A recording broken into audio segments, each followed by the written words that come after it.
everybody, and welcome to another edition of Pundit. And I am in Racine, Wisconsin. We are doing this remotely. We want to thank the kind hospitality of my brother and sister-in-law, Todd and Marie Shepik, and it's been a fun time going out there and spending time with my nephew Peter as well. So, meanwhile, the hospitality has been great. We have a doubleheader tonight, and of course, we all know that we have a major, or at least a lot of the internal brass knows we have a major conference call tomorrow night, which we'll get into down the road. But that said, want to introduce the crew here, George Eichhorn. Hi, Scott. Good to be on tonight. Ready to go, man. And Denzel Snipes. Hey, what's going on? All the way live from here in Houston to Racine to Alpharetta and Detroit. Hey, we're in all corners of the United States, baby. Yeah, we got it all covered. Not Florida today, but don't worry, we'll be back in the Sunshine State next week. All right, Jacob. You being from Houston, Denzel, I can definitely tell you're not used to cold weather. Yeah, if Candy would see me right now, she'd probably scold me, but yeah.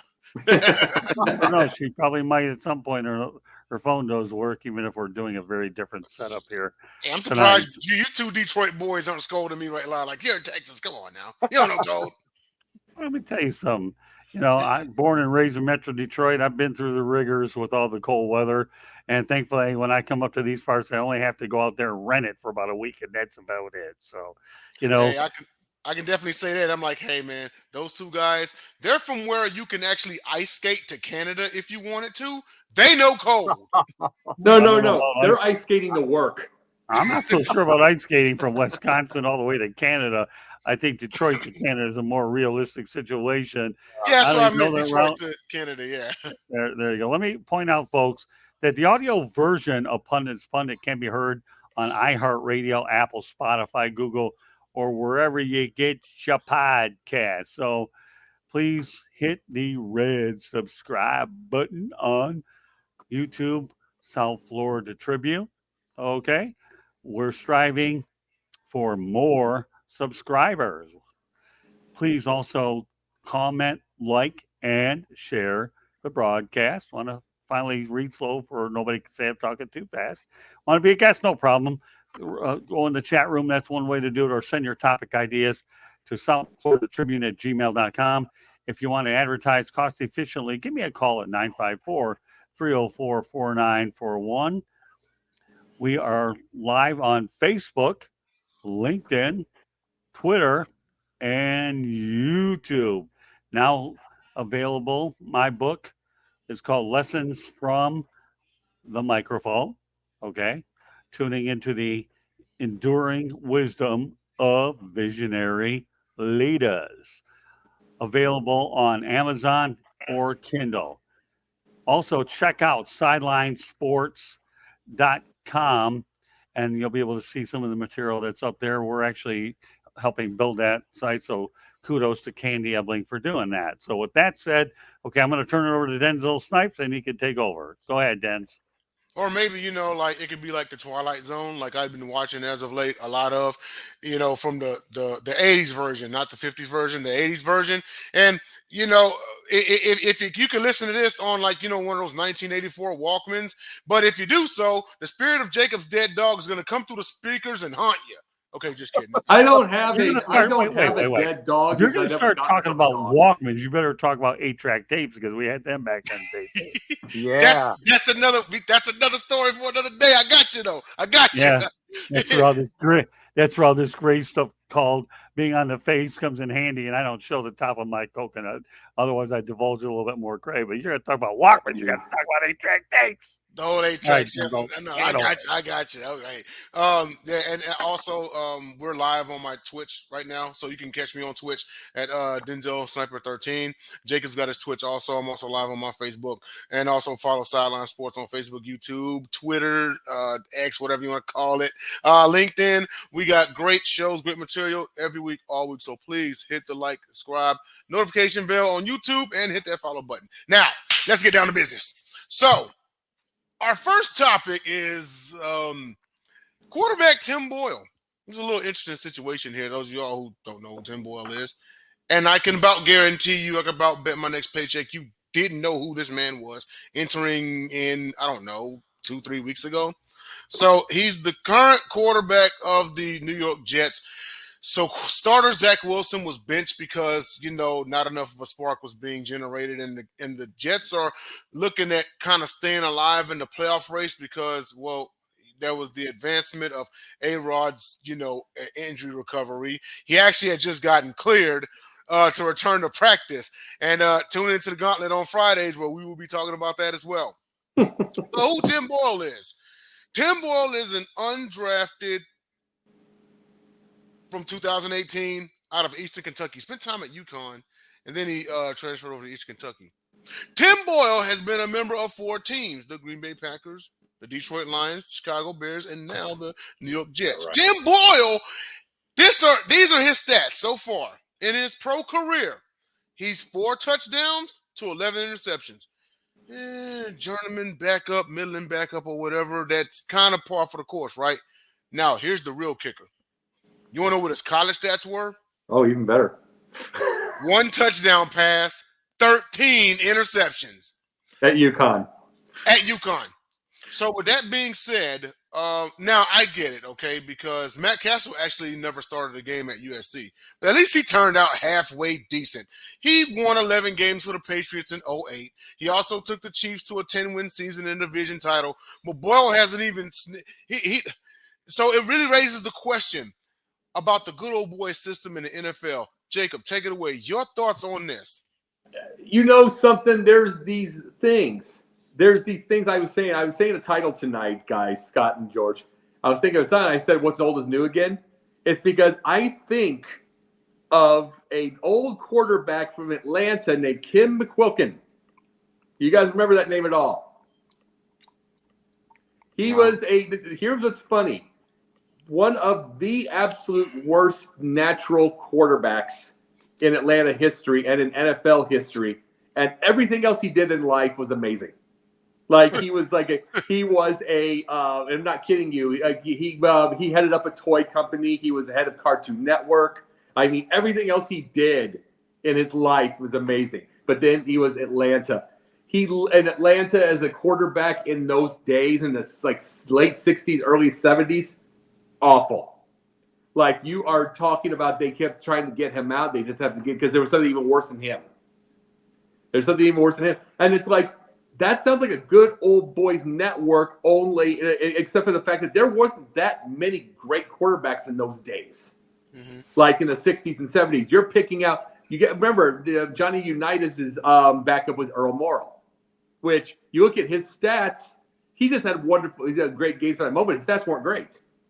But you look at those things, there just wasn't that great. Now, with all of the tremendous the upgrades in quarterbacking, I mean, here's the thing, you're seeing third stringers on video, like throwing the ball 30 yards toward a tire. Yeah. You know what I'm saying? You're seeing that kind of thing now.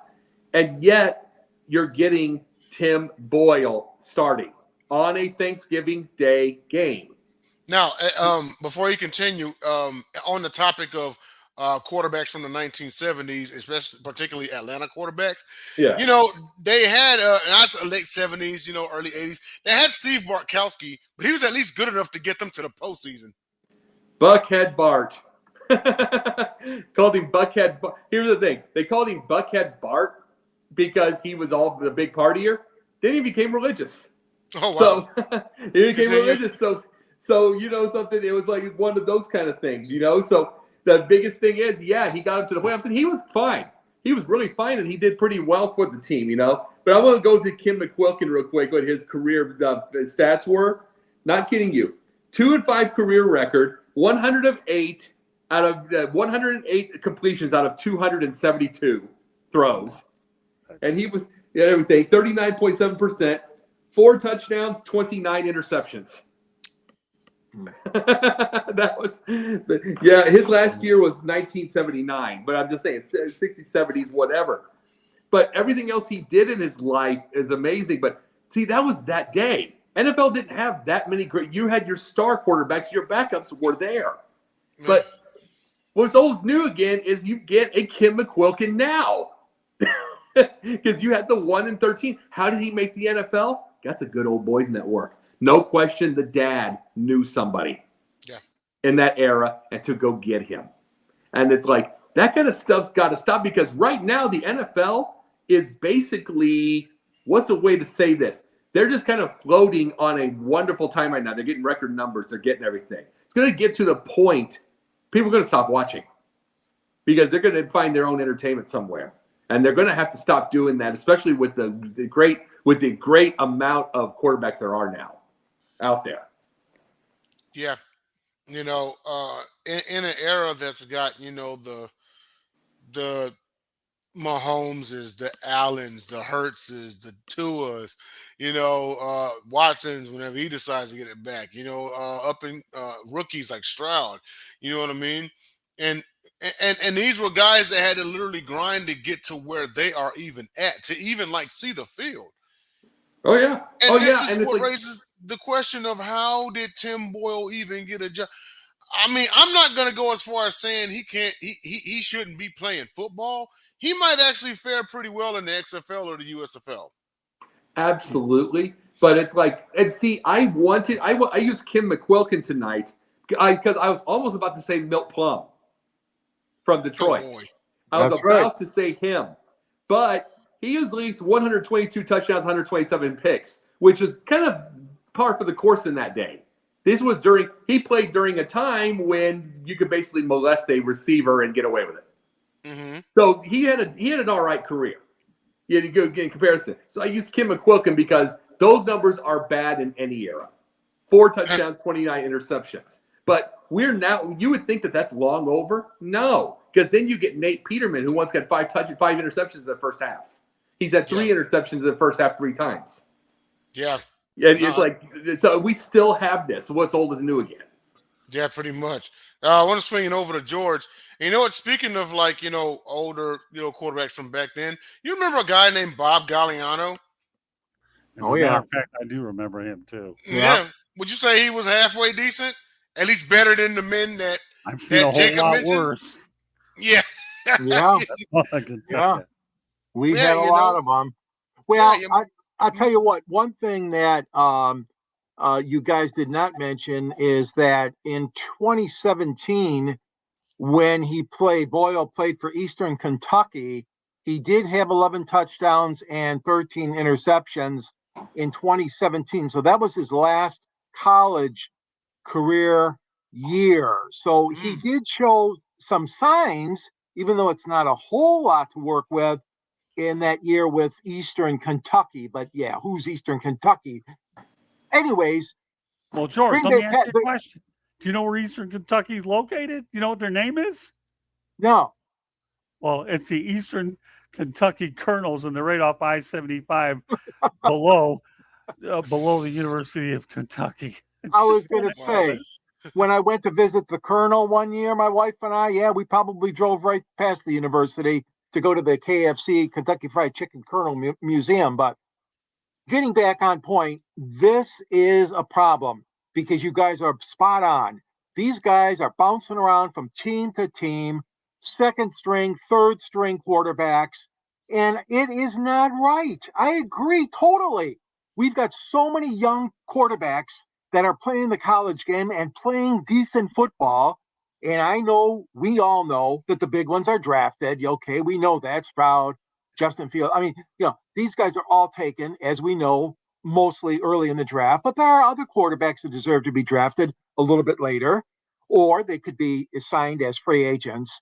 But I don't know what people see in Boyle. I really don't. The Detroit Lions had him for a couple of years as a backup.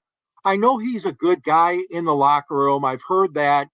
And obviously, that's probably one of the reasons why the coaches like to have him around. But his talent level is just not there, as he proved in the 2 games, the loss to Buffalo, and then when he started for the Jets against Miami on Black Friday. So the numbers are not there for him. This is a great topic. I agree with you, Jacob. I mean, there's a lot of other quarterbacks that are certainly around there. We've had our share in Detroit of controversies. A lot of cities have with dual quarterbacks, that sort of thing. You mentioned earlmorral, backing up Johnnyunitas. I mean, situations like that. I know Scott remembers. Hey, George, don't forget bobgriese, and they won, and that led to an undefeated season. That's right. That's right. So yeah.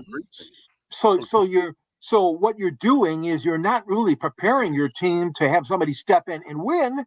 It's just to occupy the position, because we know Tim Boyle is not the man. He's not the answer for the New York Jets. End of my story. Well, and the thing about it, real quick, he isn't the answer, and I get it. He may be a great guy. He do.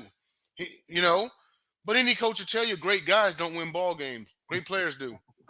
Well, and that's why we got the takes that we do. Go ahead, Jacob. Well, one thing to say this. Someone like him might be able to go on a whiteboard. I'll just say a whiteboard. I mean, I'm going old school with that. We're not even going to say chalkboard anymore. Maybe they'll go on the whiteboard and they will write out every little detail of the play. Maybe they're that third stringer doesn't. I guarantee Josh Johnson is. Guarantee you he is, because he's had like 14 different teams. They know every offense in the league. They probably can do it by their head, everything. You want to know what you need to do? Because we got to get over this whole situation here. Make him a coach. Get him ready for life. Because they can't physically do it. The ones that physically can't do it usually teach. Maybe they can teach it well. But we don't need them out there. And these kind of things are making proof point about every team that talks about their worst quarterback, and they'll name some good quarterbacks just out of spite. And then you got Tim Boyle out there, which Tim Boyle was brought in by Aaron Rodgers. So was Nathaniel Hackett. And there's no question he's got those guys because they bring him his espresso every morning. Yeah, pretty much. All right, want to round this out with Scott. Scott, your thoughts about this? All right, first of all, I'm going to go to the chat room real quick. Acknowledge that. I'm going to get to my thoughts. Jason Prock, by the way, if you're watching and listening, reach out to me. There's an opening on Fire Up that we're going to incorporate you. You were a really big help early in the game, and now we have a spot for you. But bring out his. Gagliano played for Detroit. So did Dave Craig. Good backup in '94, no doubt about that. So we definitely want to make sure we mention that. And then Jason has another good one here. Trentdilfer. Okay, was a game manager 2000 for the Ravens. They won a Super Bowl. Great examples. Now, my point, you already mentioned Nathan Peterman, but if we're going to have this shoddy backup quarterback play, I don't know why people wouldn't even bring on Colin Kaepernick. He couldn't be any worse than any of these guys you have out there. I mean, when you look at these gaudy stats, are you worried about the drama that he goes out there and brings? That's one story. But you know what? What do you have to lose by bringing Colin Kaepernick to play? Obviously, he wouldn't go to the Jets because Robert Saleh has gone on record that if Colin comes, I go. Obviously, it was part of the 49ers situation. So take it from there. I think, we've listed a lot of bad backup quarterbacks, but johnnyunitas, again, he and earlmorral. And then, of course, earlmorral goes over to Miami. So that's a good one. Mattcassel is a guy I actually met on the field at the Orange Bowl. Nice. And, I was talking to him a little bit, and he was undrafted, and that turned out quite well. So, was this still when he was in college, or he was just at another game? Oh, no, he was at USC when they played. Oh, you met him at SC. Oh, sweet. Okay. Yeah, when I was on the field, we were just talking a little bit. I didn't know that you can interview players on the field, but we talked for a few minutes. Nice. And lo and behold, I find out this guy's being picked up. So there's a lot of things that what we learn, when we're out there to go out and see that, if I could have or would have known, and that would be the Mattcassel story that I had to provide, though. But Colin Kaepernick, what do you have to lose? You're going to bring all these guys, really? Well, yeah, what was that Kaepernick you were talking about? You're right. The distraction they're talking about. You could not going to do it anymore. He's been gone 10 years. Same with Kaepernick, pretty much like 7. But Tebow also. The reason they were mad at Tebow was beyond the idea of whatever the controversies were. He was just wonderful in the fourth quarter when he had to stop calling plays. Yeah. He used it on his head. He couldn't read a playbook because he's dyslexic, which is fine. But if you're winning ball games, it should be. But coaches get an ego. We talked about this a couple weeks ago. Mm-hmm. Coaches get themselves an ego when they don't want somebody that's going to bypass them. Yeah, absolutely. Well, being cognizant of time here, we do have to go on to our next topic. So our next topic here, we're going to talk a little bit about the Dutch Fork High School girls basketball team for going viral for slamming the Lamar High School 95-0. So head coach Candace Bush, this is the We Got Next tournament. She realized that Lamar High School was a smaller school, and she actually asked to be rebracketed. And she never got an answer back. And so she went on and played the game as scheduled. And it said that Lamar attempted only 5 to 6 shots all game, en route to a 95-0 steamrolling. Jacob, take it away. Your thoughts. I'm going to go to against the Lamar coach on that for 1 second. It's like, you are out flat numbered. You are well outsized, out everything. You mean you don't have a full? I mean, you do not have any idea of a full court press. To try. Maybe they outbeat it. Maybe they do. But you're not trying to go for steals. You're not trying anything. You're just making them stand. Are they standing there? See, we don't have video of the game. But are they standing there? It's like, are you doing anything? That's the whole deal. You should have at least 10 points. We already get people we're getting these ones that are getting suspended, these coaches, for winning like 101-10. Well, at least that's 10 points. But literally, you tried 5, 6 shots, you have a scared team. Scared to death. Which means the one trying to 5, 6 shots would be the star of the team, who's not scared. Or is not as scared as they are. But you have to say this. I'm going to ask this. And as far as everybody else, I wish that we would quit going viral and quit calling them mean for running up the score. Yeah. They said they were trying to go to 100, and they said no.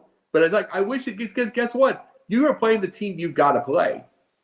So quit doing this. Quit firing them, quitting all of this kind of thing, because there's this whole thing of fairness. Life's not fair.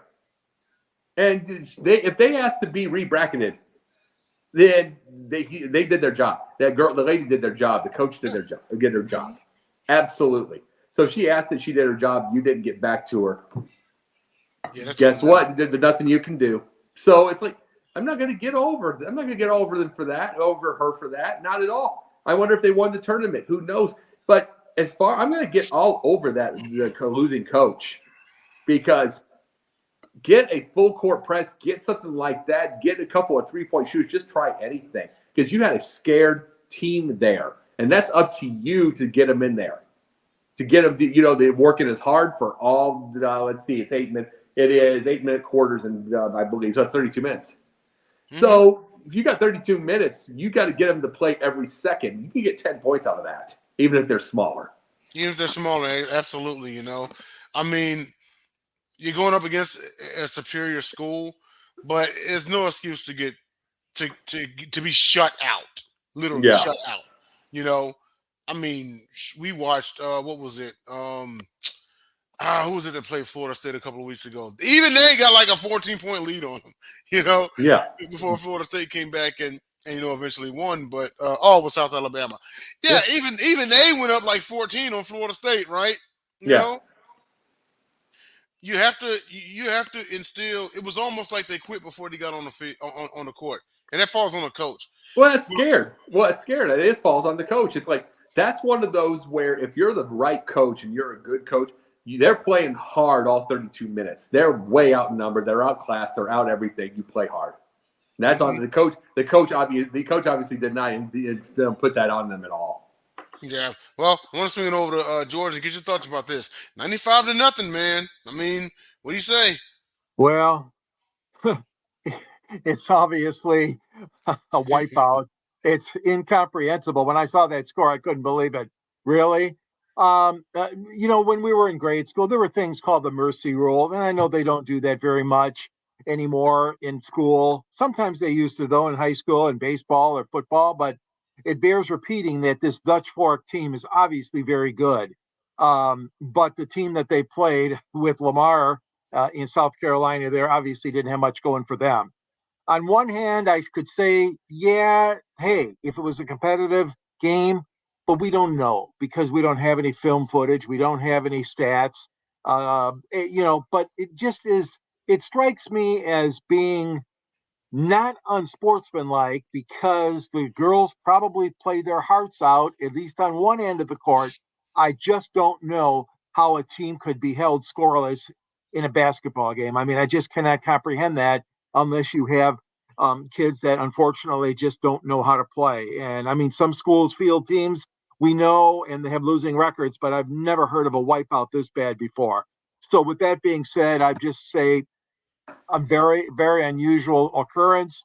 And I hope that it doesn't happen again, because those kids on both sides, both teams, obviously want to have entertaining games. They want to win, competitiveness, but you're not going to have too much fun if you're on the losing end of a score like that. That's all I got.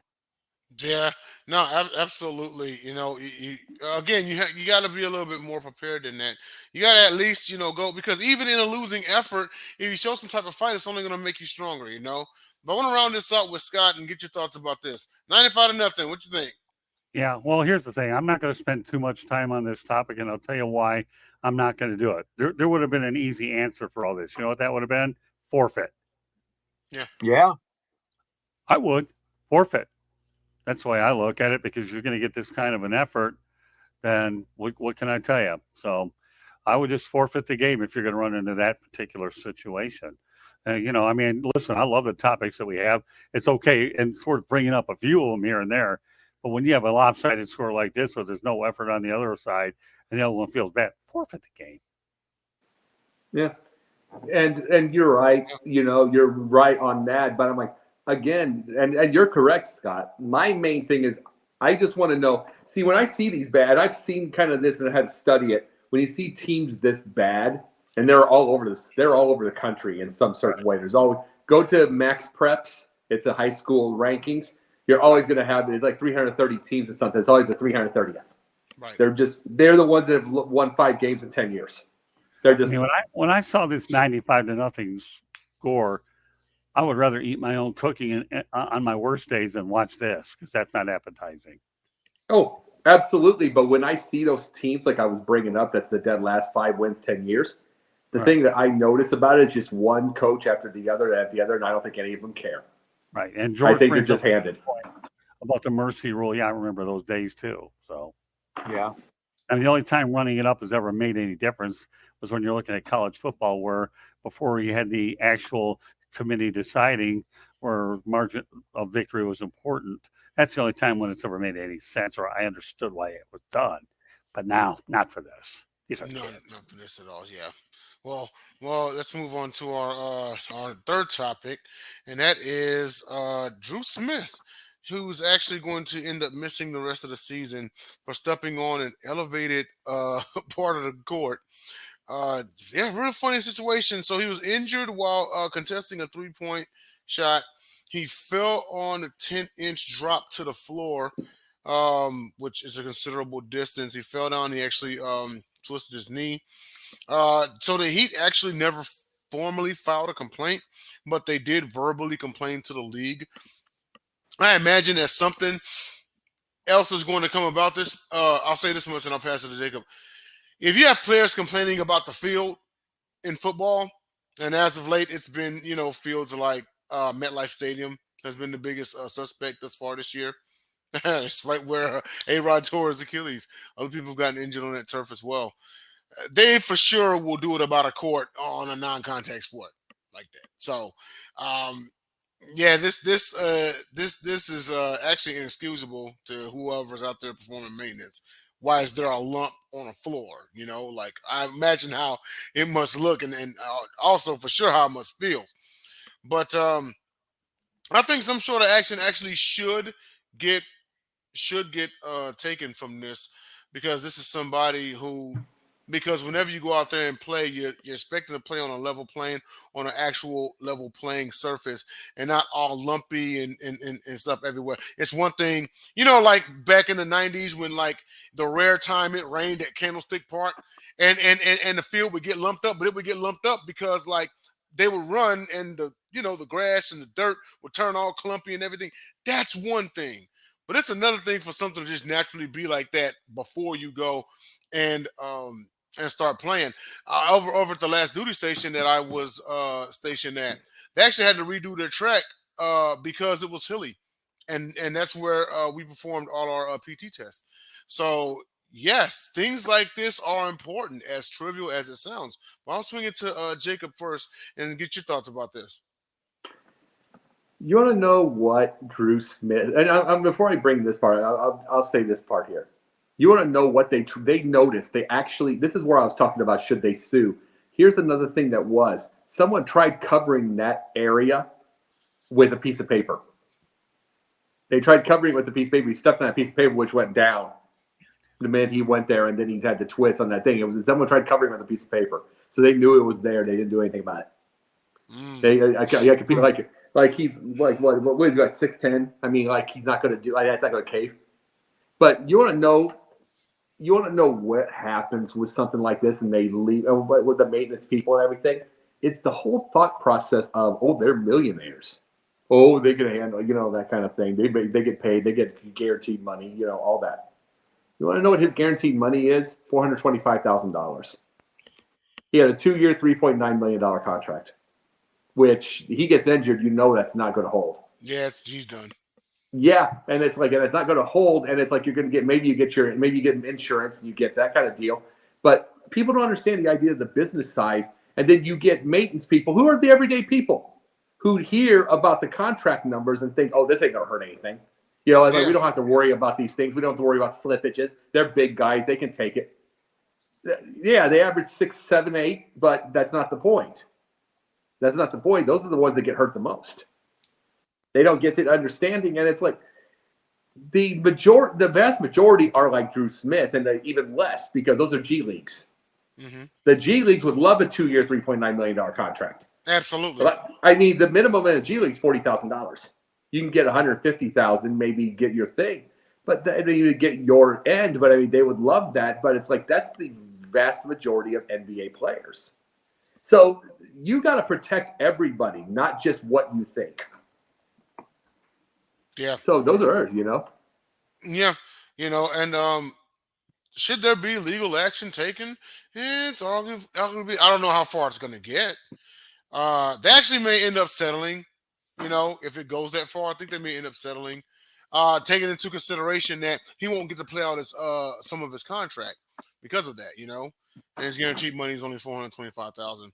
Obviously, he needs the money when he can't play for the rest of the year in this young season, Yeah. But I'll take it over to George and get your thought about this. I mean, lumps on the basketball court, man. Like, what's going on? Yeah, I couldn't believe that. Obviously, this happened, and it's a very unfortunate thing. The Cavaliers are owned by a Detroiter, Dangilbert, who takes a lot of pride in everything that he does, from his business ventures to his arena, to his team, the Cleveland team, and all his a great real estate man in downtown Detroit. That being said, this court, to me, doesn't sound like it is one that should be used. I mean, if there's this drop off like they described, because I know LeBron and the Lakers came in and played the next game there, and they examined the court too and looked it over and that sort of thing. And the coaching staff told LeBron and his teammates, to make sure, you're aware of the situation. But I mean, to have somebody get that kind of injury, any kind of fall, any kind of reconstruction that's going to be necessary, it has to be done. I mean, they've got to try to fix this. And I'm surprised.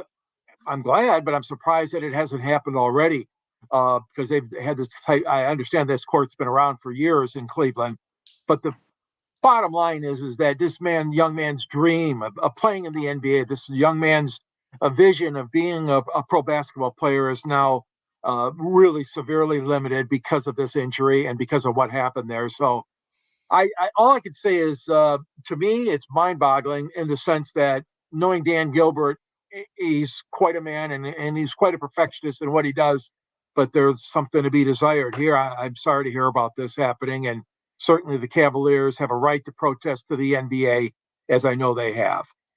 I mean, the Miami Heat, I'm sorry, the right to protest. Yes, they do. I mean, luckily it's nothing that's going to keep him out permanently, like career ending, but it's put on hold. And again, he can't, really play out all of his contract because of this, but lastly, I want to go to Scott and get your thoughts about this. Well, George, I'm glad you brought up LeBron James. Anybody should know that court better than him. Find me somebody that does. Number one. Number two, Denzel, I loved your point about Candlestick Park in San Francisco. I've covered a few football games there, and one of them was when we were in a really big rainstorm. I was in the press box most of the time, but when I was allowed on the field, I'll tell you, you could slip slide in that dirt and mud and grass, and it was also like being in a mud block. So Yeah.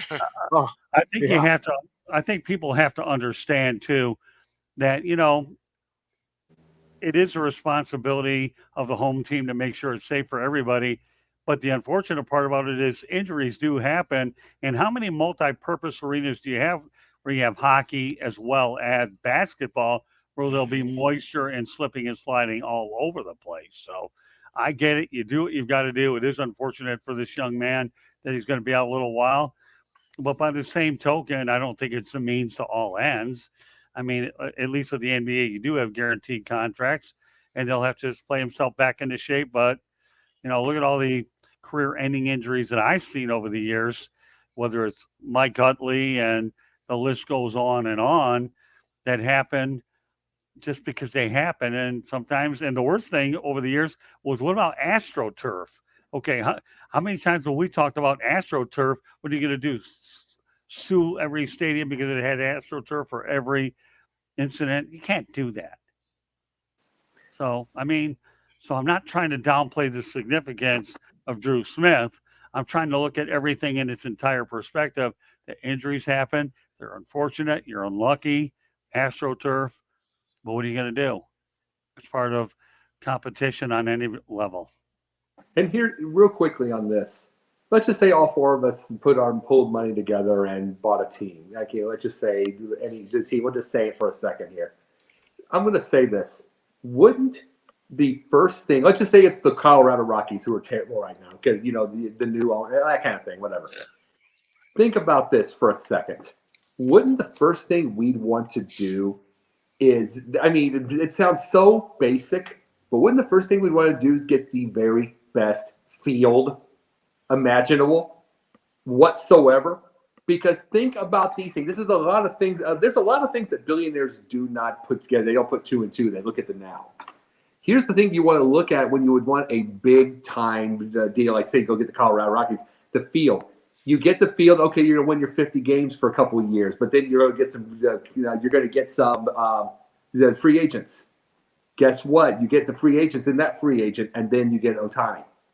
I'm saying 5-10 years down the road. I'm not saying you're going to get him. I'm giving an example. You want to know why you do? Because everything, what starts with the field goes with the facilities, which goes with the fans, which goes with everything's happy, which goes with everything's simple. Those are things that don't get thought of with a lot of billionaires for whatever reason. You know what I'm saying? The basics.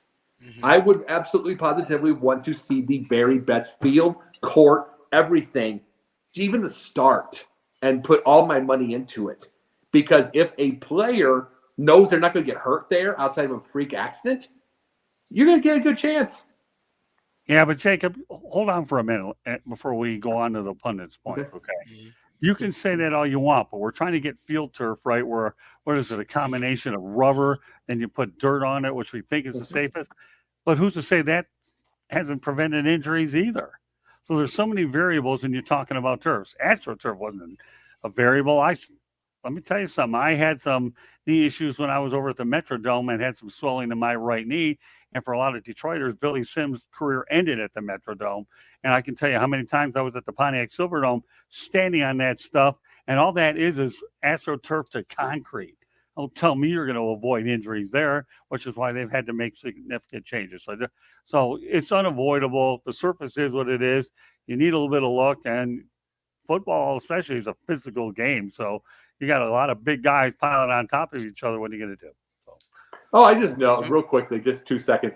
I just know that it's like all I meant is that the Bears are constantly the worst field in the league, and it's the Park District that does that. And I'm just saying, to me, all I think about is at least try that. That's all I'm saying. Go for that first. Indeed. TBD, we'll keep it going. All right, let's go on. Yeah.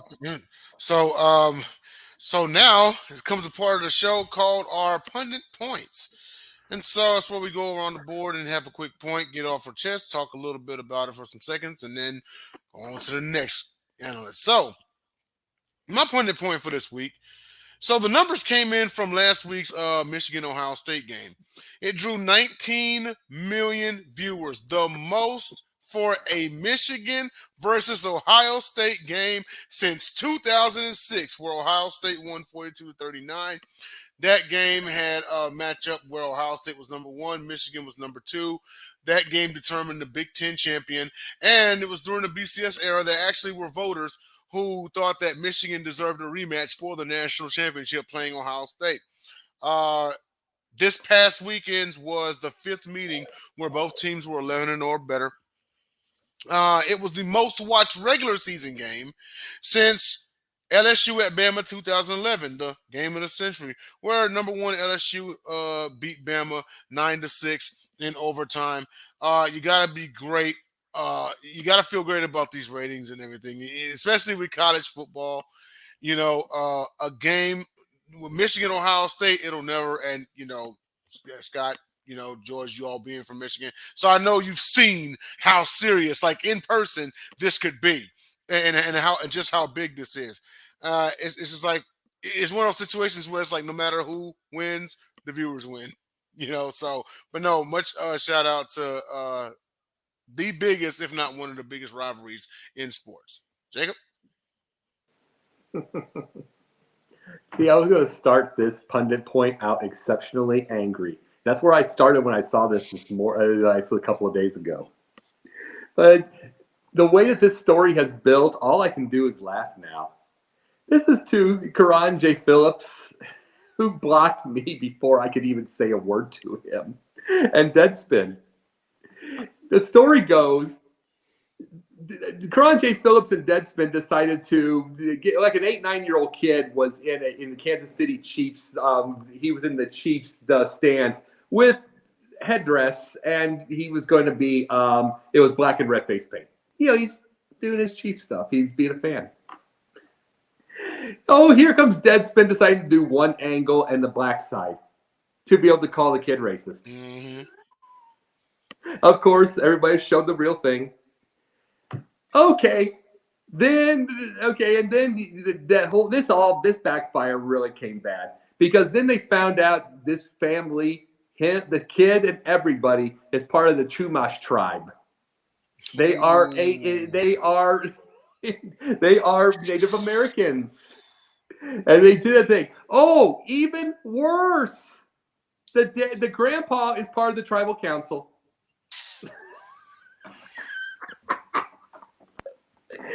I'm going to keep laughing here because guess what, Deadspin? You're about to go on deadline to bankruptcy. You're messing with them. Boy, if your pundit's point gets a apple red reaction, my goodness, you need a few more of these things. And I'm going to say this part here. Losing it. Gawker's already gone. Thank God. Thanks to Hulk Hogan and Peter Thiel. Gawker's gone. Deadspin's next. And this is a point I'm making to media. This is the point. This is why I'm with Sideline and I wouldn't want to get anything else. Go for truth. Quit this clickbait. Quit looking for hate. You were looking for a 9-year-old white boy to call racist. First off, you went after a child. Mm-hmm. You went after a child. That's foul number 1. Complete off limits. But then you look for the thing just to get other people and do the clickbait thing and cause hate. We've got to stop hate. Right. We got to start talking to each other.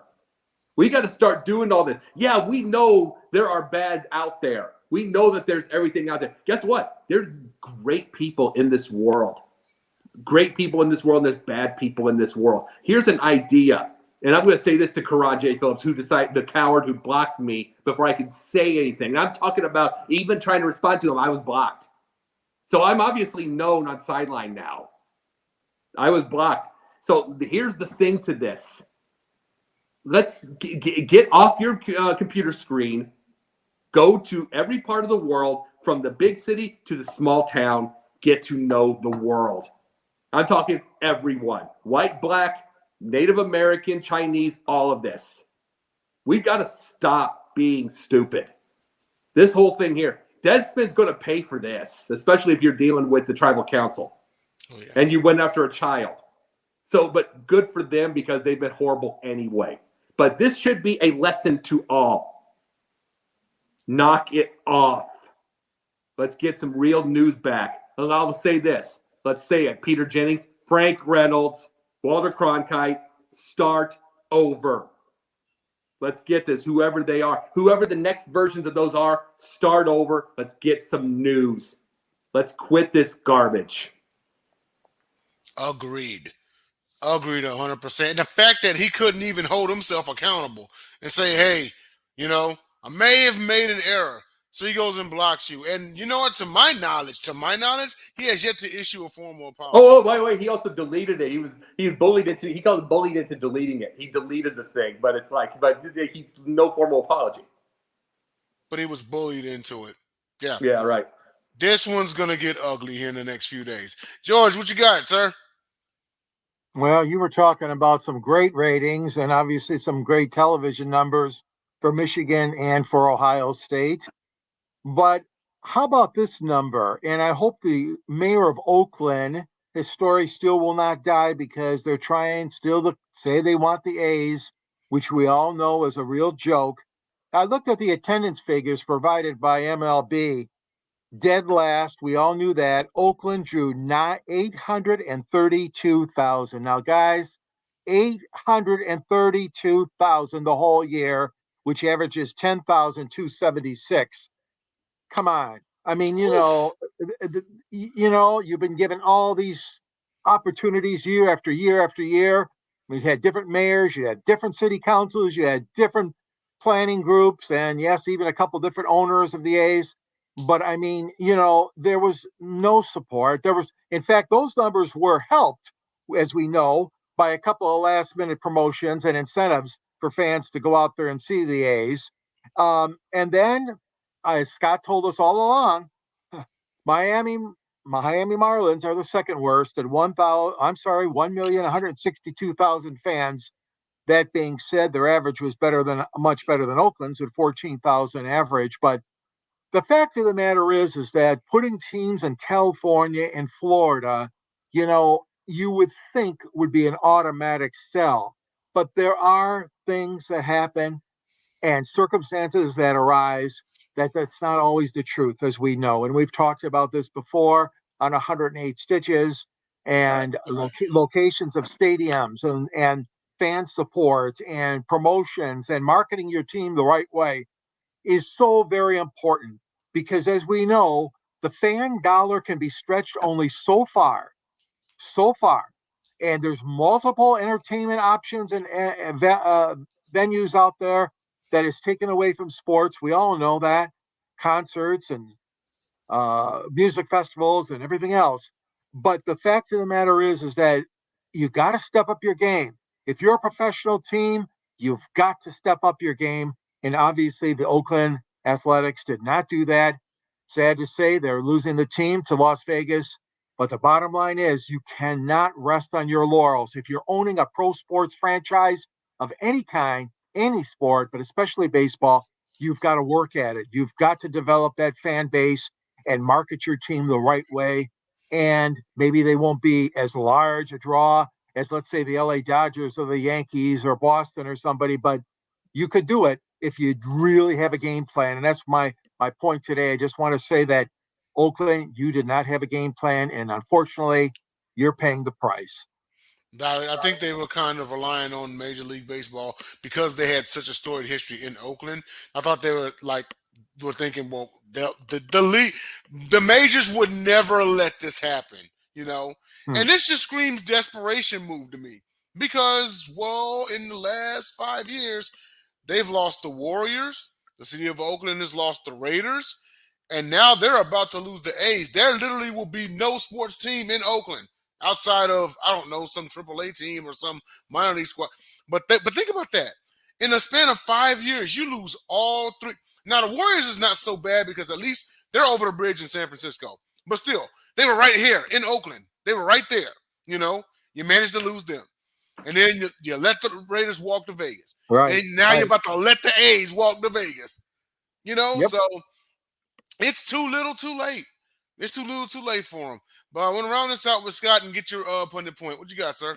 Well, first of all, George, you have to understand in Oakland, they had a thing going about boycotting the A's, and they got another 30, 40,000 to show up for that. So you could tack that up 30 or 40,000 that they were going to send a message, and all they sent a message was they embarrassed themselves.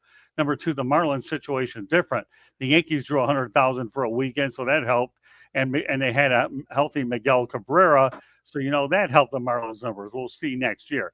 Sure. All right, my pundit's point is this: it's a sad commentary to see that the Detroit Pistons 2-15 with a 118 winning percentage, and the San Antonio Spurs 3-14 with a 176 percentage have worse records in the NBA. Okay, the Pistons are now losing to the Lakers 101-76 at the end of the third quarter.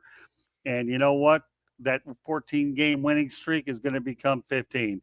It's sad to see that two of the marquee franchises, Monty Williams, we know is a great coach. If he's given any kind of talent, then Troy Weaver, to me, could be the next guy I think should be on the hot seat. And it's just for San Antonio, they got the number one pick in the draft. And what did they get so far? 3-14. So all I can say is it's a shame to see these two iconic franchises where they're at. We'll see if they can turn it around anytime in the near future. So, all right, that's my pundit's point. Hopefully they can turn it around. There's got to be, for a team, the Detroit Pistons, if I'm not mistaken, they haven't won a playoff game since 2014, something like that. A little while. Yeah, but no, they got a young team. They just need the right coaching to turn it around, and hopefully they can. Well, I like Monty Williams. Troy Weaver. Monty Williams is good. They just got to feel just give him a a little bit of time. Yeah, just give him a little bit of time.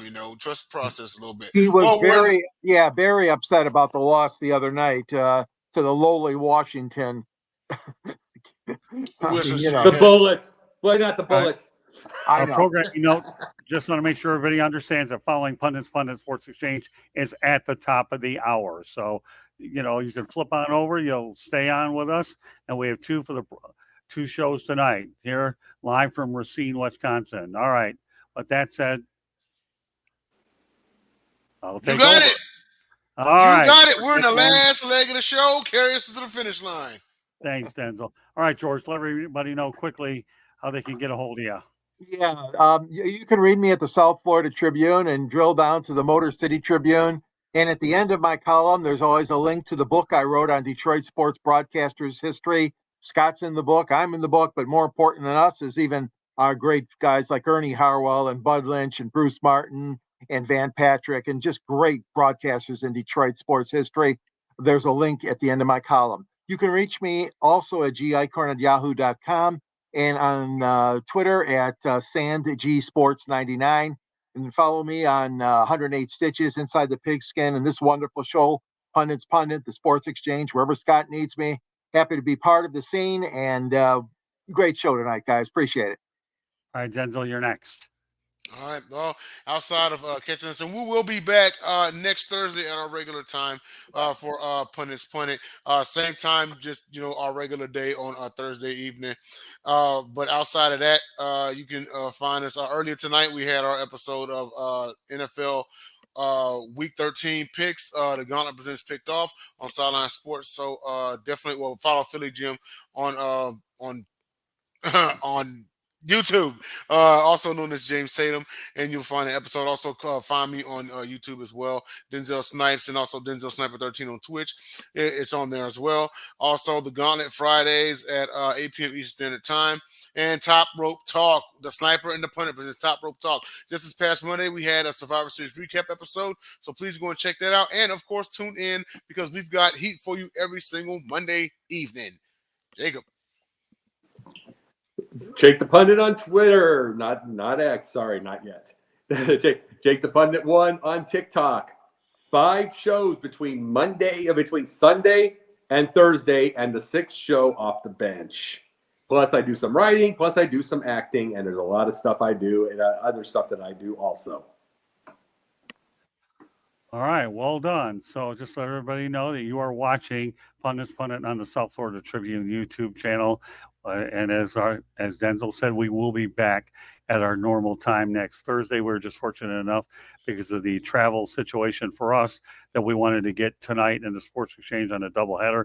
So we keep the rotation consistent and we're able to bring you these great shows week in and week out with no drop off at all. So I'm glad we're able to work the time situation to doing what we need to do. And again, this is one of the things I like about Pundit's Pundit. It is a magazine type of format. With that said, I should point out that the audio version of Pundit's Pundit can be heard on iHeartRadio, Apple, Spotify, Google, or wherever you get your podcast. So if you're out there on a bike walking, you can listen to them that way. Please hit the red subscribe button on YouTube, South Florida Tribune. We're looking for more subscribers. And also, please also comment, like, and share the broadcast. And you want to be a guest? No problem. All you need to do is comment in the chat room or send your topic ideas to South Florida Tribune at gmail.com. If you want to advertise cost efficiently, give me a call at 954-304-4941. Also, we are live on Facebook, LinkedIn, Twitter. I'm with you, Denzel. We're not calling it X yet. And YouTube, now available. Okay. My book is called Lessons from the Microphone. Tuning into the enduring wisdom, okay, of visionary leaders. Available on Amazon or Kindle. Also, check out sidelinesports.com. And there's a lot of strong content, and that's one of our top priorities, is to continue to build it in the year 2024. So with that said, on behalf of George Eichhorn, Denzel Snipes, and Jacob Christer, my name is Scott Morganroth, the Motor City Madmouth. Thank you for joining us on this edition of Pundit's Pundit, and we will see you next Thursday. Good night, everybody.